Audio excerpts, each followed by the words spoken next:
하나님의 말씀은 누가복음 15장 18절부터 24절까지입니다. 신약성경 121쪽입니다. 신약성경 121쪽 누가복음 15장 18절부터 24절까지 같이 교독하겠습니다.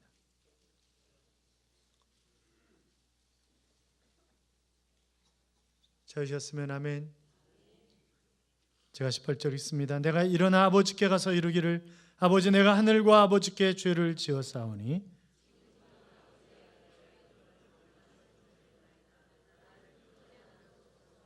이에 일어나서 아버지께로 돌아가니라. 아직도 거리가 먼데 아버지가 그를 보고 측은히 여겨 달려가 목을 안고 입을 맞추니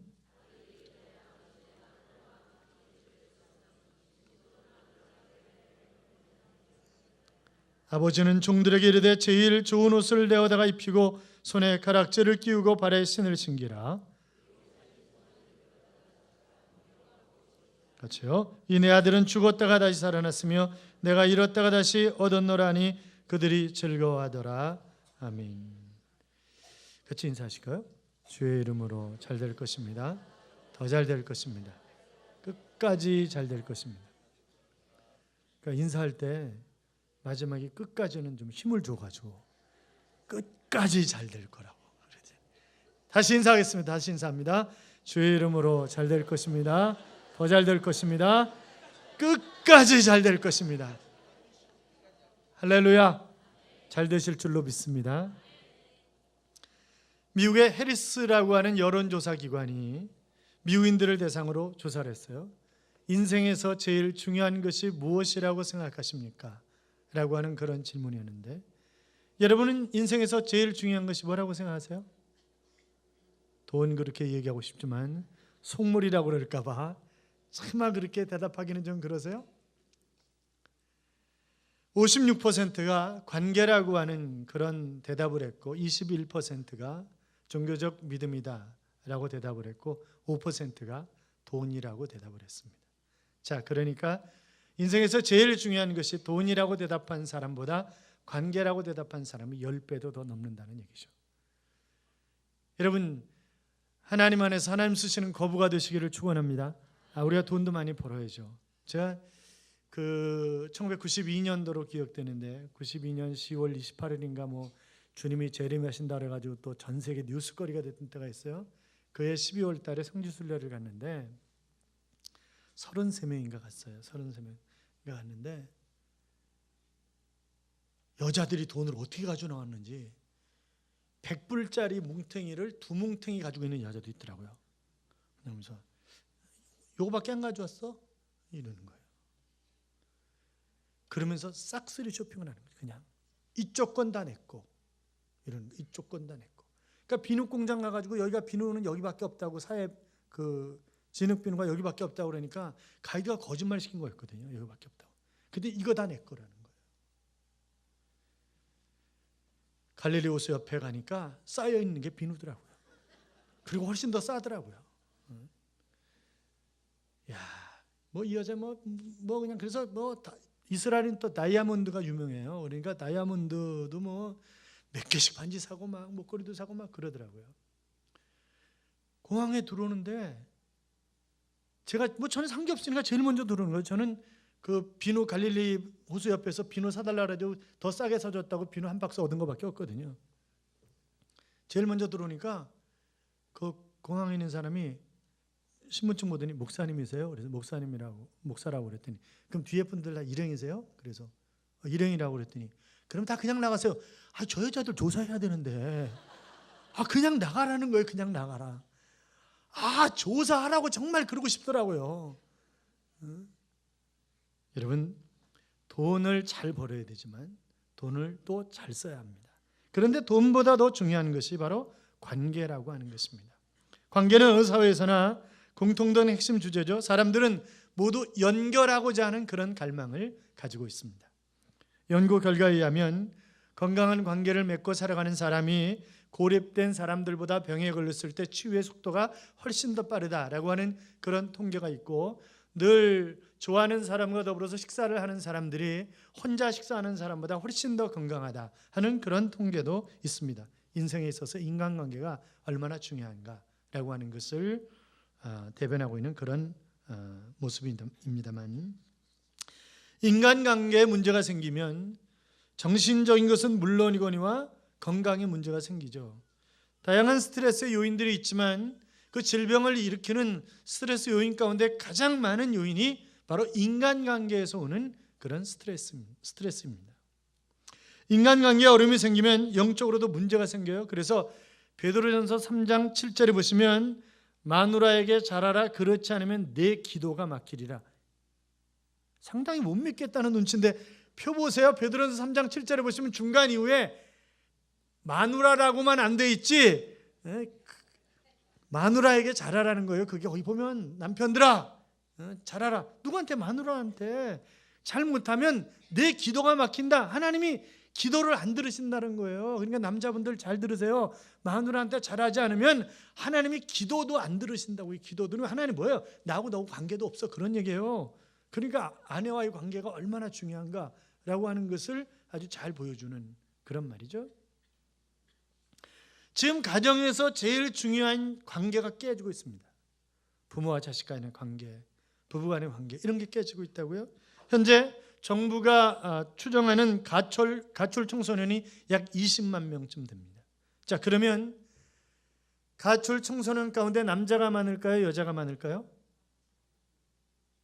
여자분들이 남자가 많다고 얘기하고 싶겠지만 그러나 여자가 훨씬 많습니다. 여자가 12만 명, 남자가 8만 명입니다. 여자 12만 명 가운데 3만 명 정도가 자기가 먹고 사는 문제로 해서 몸을 팔고, 집을 가출한 몸을 팔고 살아가고 있습니다. 인터넷을 통해서 먹여주고 재워줄 사람을 찾는데, 그런데 왜 집에 안 돌아가냐? 그러면 집에 돌아가야지, 집에 왜 안 돌아가냐? 그랬더니 28.1%가 집은 답답해서 죽을 것 같다. 그리고 20.6%가 돌아가도 변하는 게 없다. 그리고 18.7%가 가난에 싫다. 16.5%가 가족은 바뀌지 않으니까. 그리고 16.1%가 이미 밖에서 적응이 됐기 때문에 집에 들어가는 것보다 더 편하다. 그런 대답을 했습니다. 자, 그들이 이제 함께 어울려서 살아가는 거죠. 그런데 좀 더 편하게 살아가기 위해서 하우스메이트를 구하는 것입니다. 자, 그러니까 동거 파트너죠. 동거 파트너를 구하는 거예요. 이들이 PC방, 찜질방 이런 데서 같이 어울리다가 이제 너무 피곤해, 힘들다, 이것도 맨날 돈 들어 힘드니까, 그러니까 나하고 같이 살아주고 그냥 집값 내줄 사람 없냐? 이제 그런 사람들을 구하는 거죠. 그런 사람들. 그것이 뭐 어떤 사람이든 상관이 없는 거예요. 가출하게 되면 결국 살기 위해서 절도와 배신, 그리고 성폭력 등 각종 사건 사고를 저지르게 되고 인생이 완전히 뒤틀려 버리는 것입니다. 밑바닥 인생을 살아가게 되는 거죠. 오늘 성경에 보면 아버지의 품을 떠나서 가출한 그런 아들 이야기가 나옵니다. 둘째 아들입니다. 자, 둘째 아들인데 아버지가 이제 나이가 어느 정도 드셨는데 재산을 분할해 달라는 거예요. 여러분, 이스라엘에서는요, 이거는 맞아 죽을 일이에요. 아니, 우리도 그렇지. 아버지가 멀쩡히 건강하게 살아계신데 아버지, 어차피 제목 있는 거 아닙니까? 내놓으십시오. 그러면 뭐라 그러겠어요? 이놈의 새끼가, 이러면서 아마 난리가 날 거예요. 그런데 이 아버지가 나눠주는 거예요. 그래서 유대인 상속법에 의해서 3분의 1의 재산을 띄어서 주는 겁니다. 그랬더니 이놈이 며칠 안 돼가지고 얼른 홀랑 팔아서 현금으로 만들어가지고 이민을 가는 거예요. 그는 아버지의 품을 떠나면 참 자유가 있을 줄 알았습니다. 그 돈이면 재산을 증식해서 활짝 열린 그런 미래가 자기에게 펼쳐질 것이라고 믿었습니다. 그 돈이면 행복이 보장될 줄로 믿었습니다. 아버지의 품을 떠나면 많은 사람들과 어울리고 참 재미있게 살아갈 수 있을 것이라고 생각했을 것입니다. 아버지의 품에서보다 더 질 좋은 삶이 그에게 기다리고 있을 것이라고 그는 굳게 믿었을 것입니다. 1960년대 미국 로스앤젤레스와 샌프란시스코를 중심으로 해서 히피 운동이 일어났습니다. 그들은 기성시대의 사회적 통념이나 제도, 가치관을 부정하고 자유와 사랑을 추구하고 새로운 문화, 새로운 가치 질서를 만들기를 간절히 열망했던 그런 젊은이들입니다. 평화와 자연으로의 회귀를 외치고 윤리나 도덕보다는 자연스러운 감정과 즐거움을 추구하는 거죠. 그들은 집을 떠나서 마약, 그리고 자유로운 성생활을 하면서 모든 기존 질서를 무시하고 마음대로 살았습니다. 그러면 그들에게 다가온 것이, 그들에게 다가온 결론이 뭐냐 이거죠. 그러면 자유였고 행복이었고 풍요였냐 이거죠. 그렇지 않습니다. 그들은 허무와 절망과 파멸과 방종이 그들에게 다가왔을 뿐입니다. 여러분, 오늘 본문에 나오는 탕자가 아버지를 떠난 결과가 뭘까요? 13절에 보면 허랑방탕하게 됩니다. 기준이 없어지면, 규범이 없어지면 제멋대로 살아가는 것입니다. 모든 재산을 낭비하죠. 기준이 없으면 재능조차 낭비하게 되어 있습니다. 궁핍하게 됩니다. 돼지처럼, 그런 돼지치는 노예처럼 살게 됩니다. 아무도 그를 돌봐주지 않습니다. 삶의 질이 최악의 상태로 밀려나는 거죠. 관계도 소유도 삶의 수준도 이미 다 망가져버린 것입니다. 부도나고 개인 파산을 경험하게 됩니다. 주어진 것 다 잃어버리고 겨우 목숨만 유지하는, 아니 죽지 못해 사는 그런 인생이 되어버리고 만 것입니다. 아버지를 떠나 마음대로 살면 행복해지고 부자가 되고 마음껏 즐기고 사람들이 인정해주고 완전히 인생에 그 해피한 그런 시기가 올 줄 알았는데 그게 아니라 완전히 수렁텅이에 빠지게 되는 것입니다. 간섭을 받지 않고 잔소리를 듣지 않고 내가 원하는 대로 살면 삶의 질이 좋아질 것이라고 생각을 했지만 그렇지 않습니다. 오히려 그에게 주어진 것은 인생 막장 최악의 상황이었습니다. 사랑하는 여러분, 여기 아버지는 하나님을 의미하는 것입니다. 아들은 하나님을 떠난 사람입니다. 우리가 하나님을 떠나면 결국 삶이 그렇게 된다는 거죠. 하나님은 나의 자유를 방해하는 독재자처럼 생각이 들지만, 그래서 하나님 때문에 내가 참 자유를 누리지 못하는 것 같지만, 그러나 물고기가 물속에서 자유를 누리는 것처럼 우리는 하나님 안에서 진정한 의미의 자유를 누릴 수가 있는 것입니다. 인간은 하나님을 간섭자요, 독재자요, 내 행복을 방해하는 자로 생각하고 떠나지만, 그러나 하나님을 떠난다고 해서 행복이 찾아오는 것 결단코 아닙니다. 하나님을 떠나면 결국 인간은 하나님이 아닌 다른 것의 노예가 되죠. 돈의 노예가 되고, 정욕의 노예가 되고, 쾌락의 노예가 되고, 명예의 노예가 되고, 성의 노예가 되어버립니다. 돼지가 먹는 주염 열매로 배를 채우는 노예보다 더 비참한 존재로 전락해버리고 만다고요. 주염 열매도 주는 자가 없는 것입니다. 쾌락도 한때였습니다. 부도 한때였습니다. 유의도 권력도 명예도 건강도 한때요 인생 무상입니다. 여러분, 세상의 단맛이라고 하는 것이, 우리가 껌 씹을 때 잠깐 질컹하면서 물 나오는 그 달콤 맛이 사라지면 이미 아무것도 아닌 것처럼 세상의 단맛이라는 것이 바로 그런 것이란 말이에요. 잠깐뿐입니다. 자, 이 아들 하나님을 떠난 백성입니다. 아니, 어쩌면 교회에 다니고 하나님을 아는 것 같은데 여전히 하나님을 떠나서 자기 방식대로 살면서 자기 행복을 추구하는 그런 사람들이다라고 이야기할 수도 있을 것입니다. 한 발은 세상에, 한 발은 교회에 들여놓고 왔다 갔다 저울질하는 그런 인생이라고 이야기할 수도 있습니다. 천국과 지옥이 있다는 것을 머리로 이해하지만 실제적으로 내 가슴으로 받아들이지 않는 것입니다.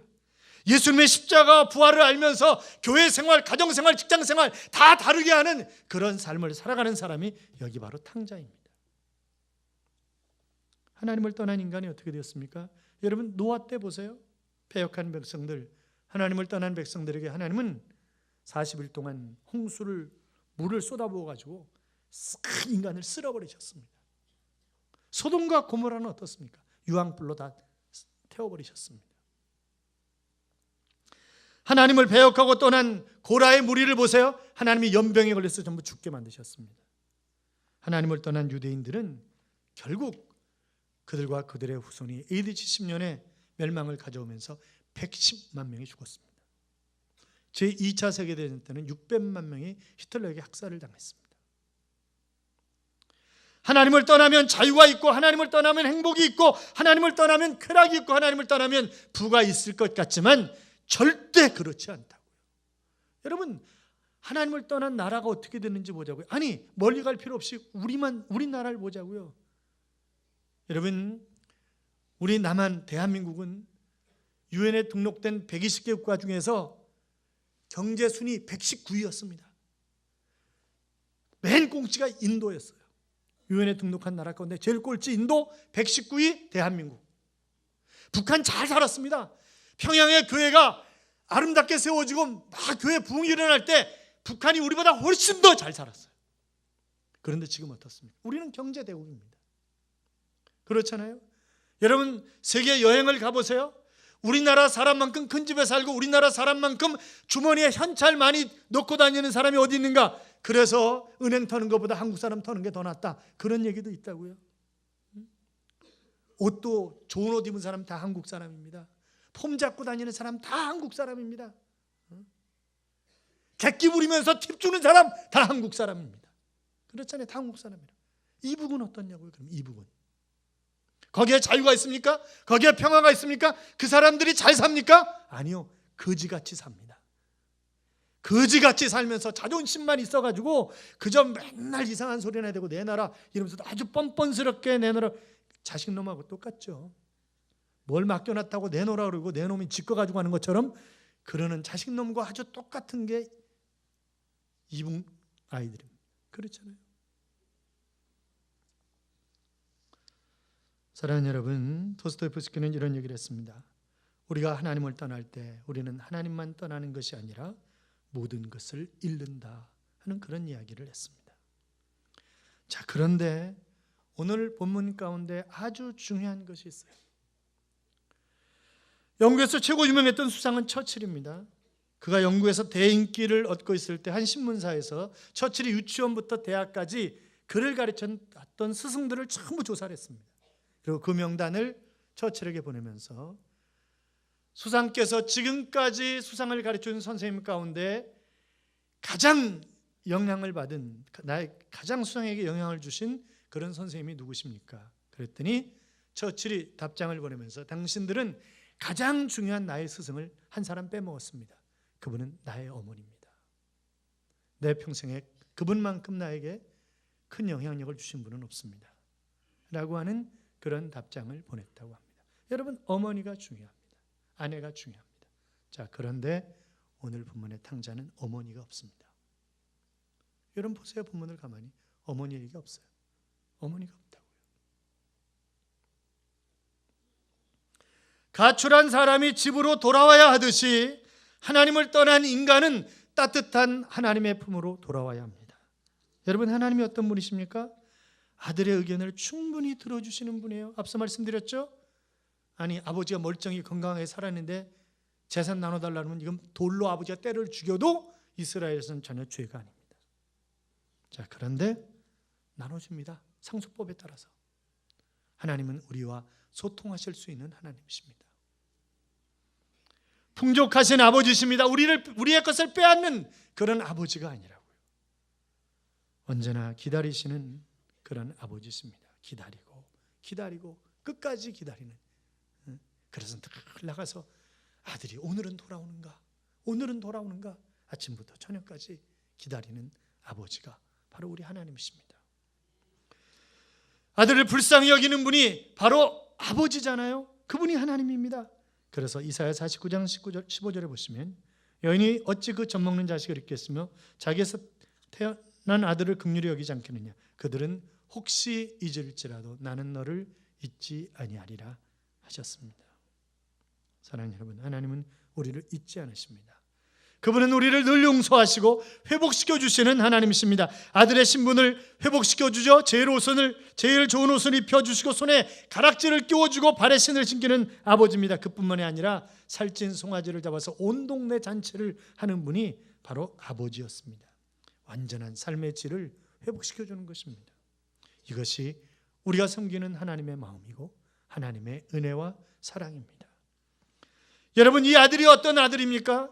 돈을 인생에 있어서 최고 좋은 것이 바로 돈이고 처음도 돈이고 뭐니 해도 머니고 그게 바로 아들이었다고요. 중요한 삶의 원칙들을 인륜과 도덕을 내팽개쳤던 그런 아들입니다. 그런데 여러분, 그러면 이 아들이 돈의 가치를 알기 때문에 돈을 최고로, 아니요, 한 번도 지가 돈을 벌어본 적이 없습니다. 그렇잖아요. 그냥 아버지 밑에서 편안하게 살아온 삶이었어요. 그런데도 그 아버지를 떠난 그 아들을 아버지는 애타게 기다리는 것입니다. 모든 것을 용서해 주시고 받아주십니다. 아버지는 새로운 언약의 표시로 가락지를 끼워주셨고 다시 새 출발하자고 새 신을 신겨주셨습니다.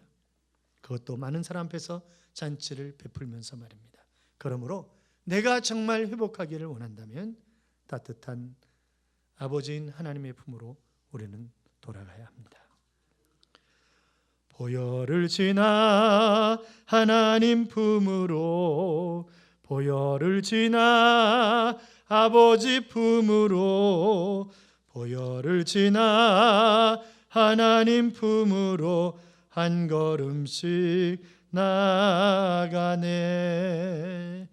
보혈을 지나 하나님 품으로, 보혈을 지나 아버지 품으로, 보혈을 지나 하나님 품으로 한 걸음씩 나아가네.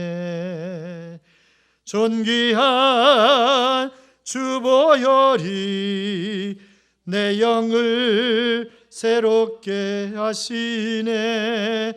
존귀한 주 보혈이 내 영을 새롭게 하네. 그렇습니다. 내가 아버지 품으로 갈 때 내 영도 내 삶도 새로워질 수가 있습니다. 온전한 회복을 가져올 수가 있는 것입니다. 사랑하는 여러분, 절망적인 상황은 끝이 아닙니다. 새로운 삶을 위한 출발이 얼마든지 될 수 있습니다. 하나님께서 우리를 부르기 위해서 우리에게 절망적인 상황 가운데 그냥 있게 하시는 것입니다. 하나님을 찾으라고, 하나님을 바라보고 이제 새롭게 출발하자고 하는 하나님의 바로 수단이 바로 고난과 역경일 수도 있습니다. 베드로 보세요. 예수님을 부인하고 삶의 밑바닥에 내려가죠. 그때 고통의 현장에 예수님이 찾아가셔서 어떻게 말씀하십니까? 야, 나 너 몰랐다. 네가 3번씩이나 나를 부인하냐? 어떻게 그럴 수 있냐? 그렇게 말씀하지 않으셨어요. 한 번도 그렇게 묻지 않으셨습니다. 내가 나를 사랑하냐? 그러면 내 양을 먹여라. 정말 내가 나를 사랑하냐? 그러면 내 양을 쳐라. 3번씩이나 말씀하시면서 그에게 새로운 사명을 허락하시는 것을 보게 됩니다. 바울 보세요. 살인에 동참한 사람입니다. 스데반을 돌로 때려 죽이는 자리에 책임자였습니다. 자기가 직접 돌로 때려 죽이지 않았는지는 모르겠지만 최소한 그는 살인 방조자입니다. 그렇잖아요. 하나님 보시기에 인생 밑바닥에 떨어진 그런 사람입니다. 그러나 다메섹 도상에서 주님이 그를 만나주시고 그를 품어주셨습니다. 그리고 이방인을 위한 사도로 사명을 허락하신 것, 그가 여러분 신약 성경의 절반을 기록했다고요. 모세는 어떻습니까? 다윗은 어떻습니까? 사랑하는 여러분, 내가 어떤 처지에 있든지 따뜻한 주님의 품으로 나아가면 회복의 길이 열리는 줄로 믿습니다. 예레미야 29장 11절에 보시면 여호와의 말씀이니라 너희를 향한 나의 생각을 내가 아나니 평안과 재앙이 아니니라 너희에게 미래와 희망을 주는 것이니라 했습니다. 수고하고 무거운 짐진 자들아 다 내게로 오라 내가 너희를 쉬게 하리라고 하셨습니다.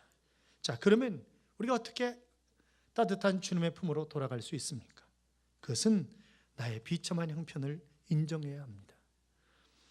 주염 열매를 먹으면서 자신의 진정한 모습을 보게 되는 것입니다. 야, 이대로 가면 주려 죽는다. 그걸 인정해야 된다고요. 스스로 돌이킬 때 길이 열리는 것입니다. 자신의 삶을 회복시켜 주시는 풍성한 아버지를 향해서 발길을 돌려야 합니다. 아버지 집에 가면 내가 종으로 섬긴다 할지라도 먹고는 살 수 있다 하는 그것을 인정해야 합니다. 아버지 품에는 풍요로움이 넘실거리고 있음을 인정해야 된다고요. 삶의 목표를 바꾸는 것입니다. 세상을 향했던 발걸음을 아버지께로 옮기는 것입니다. 물질적인 삶, 쾌락지향적인 삶을 이제 하나님 중심적인 그런 삶으로 바꿔나가는 것입니다. 삶의 방식을 바꾸는 것입니다. 예전에는 아버지의 간섭을 귀찮게 여겼습니다. 아버지께서 원하시는 삶의 방식에 동의하지 않았습니다. 자유가 제한을 받는다고 생각을 했습니다. 구속받는다고 생각을 했습니다. 여러분, 신호등이 걸리적거린다고 신호등 있을 필요 없다. 그러면 어떻게 되겠어요? 새가 날개가 귀찮다고 날개를 딱 잘라버리면 그러면 어떻게 되겠어요? 물고기가 물이 필요 없다고 물을 다 쏟아내버리면 물에서 탁 튀어나오면 그러면 어떻게 되는 거예요? 그때부터 고달픈 삶이 되는 것입니다. 이내 그리고 죽어버리게 된다고요. 사랑하는 여러분, 생물마다 자신에게 가장 적합한 방식이 있습니다. 그 방식을 거스르면 불행과 죽음이 오는 거라고요.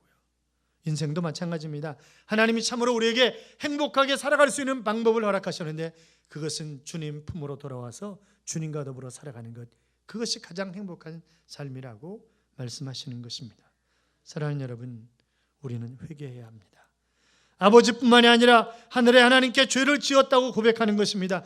반항적이고 경건한 아버지의 충고를 잔소리로 여긴 것을 회개하는 것입니다. 품꾼의 하나라도 좋다고 고백하는 것입니다. 그러면 그분은 넓은 품으로 안아주십니다. 내가 의인을 부르러 온 것이 아니요 죄인을 불러 회개시키러 왔노라, 그렇게 말씀하셨습니다. 사랑하는 여러분, 집을 나와서 자유를 찾는다고 방탕하게 살던 젊은 히피 청년들 가운데 야, 과연 우리의 삶에 진정한 자유가 있는가? 이거는 아니지 않는가?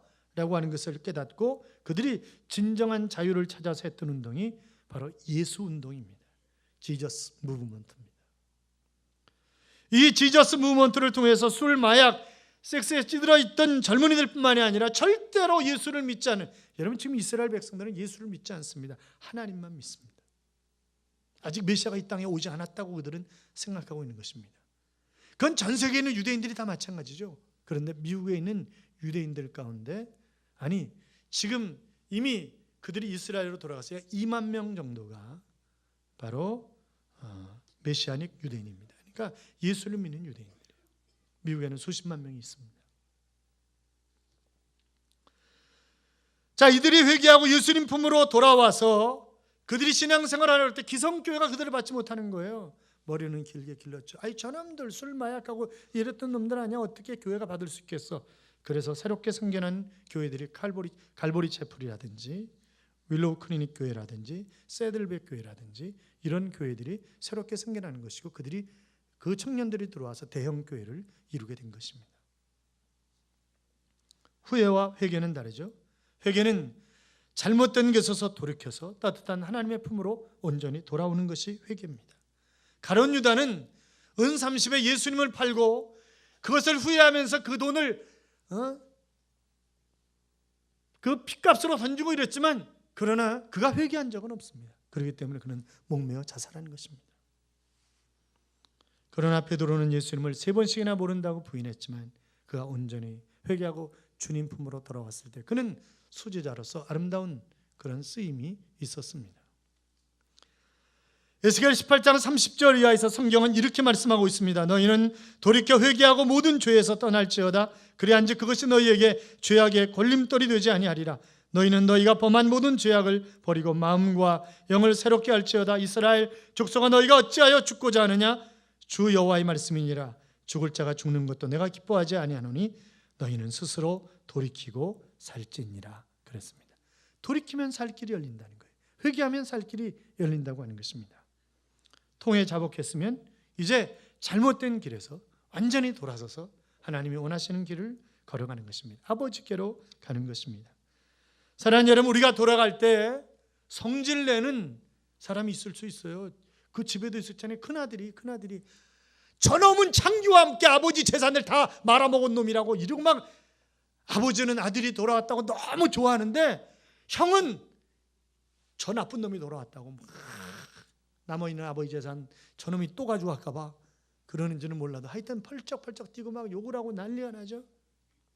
여러분, 오늘 교회 처음 나오신 여러분, 혹시 이럴 수 있어요. 여러분이 교회 나오면 야 웃긴다, 네가 무슨 교회를 다니냐, 생각을 해봐라. 네가 교회 다니느냐, 그리고 천국을 네가 가느냐, 난 만국을 간다. 야, 그러면서 야지를 놓는 방해하는 그런 사람들도 얼마든지 있을 수 있습니다. 그러나 보세요, 32절 보면 아버지는 아들이 함께 즐거워할 대상이라는 거예요. 기뻐하고 즐거워하는 것, 돌아온 탕자지만 그러나 내 아들이기 때문에 함께 기뻐하고 함께 즐거워해야 할 그런 아들이라고 이야기하고 있는 것입니다. 호세아 6장 1절에 보시면 성경은 이렇게 기록합니다. 오라, 우리가 여호와께로 돌아가자. 여호와께서 우리를 찢으셨으나 도로 낫게 하실 것이요 우리를 치셨으나 싸매어 주실 것이미로다 했습니다. 우리 하나님은 오늘도 집 나간 자식을 기다리는 아버지의 심정으로 우리가 하나님 한 품으로 온전히 돌아오기를 기다리고 계십니다. 우리가 돌이켜 따뜻한 주님 품으로 온전히 돌아오기만 하면 더 이상 지난 허물을 기억지 아니하시고 무조건 용서하시는 사랑의 하나님이십니다. 따뜻한 하나님 품으로 온전히 돌아오셔서 진정한 행복과 풍요를 누리는 삶이 우리 모두의 삶이 될 수 있기를 주님의 이름으로 축원합니다. 기도하겠습니다. 우리가 잡심해서 기도합시다. 따뜻한 주님의 품으로 온전히 돌아와 행복과 풍요의 삶을 살아가는 하나님의 자녀들이 될 수 있도록 기도합시다. 같이 기도할까요?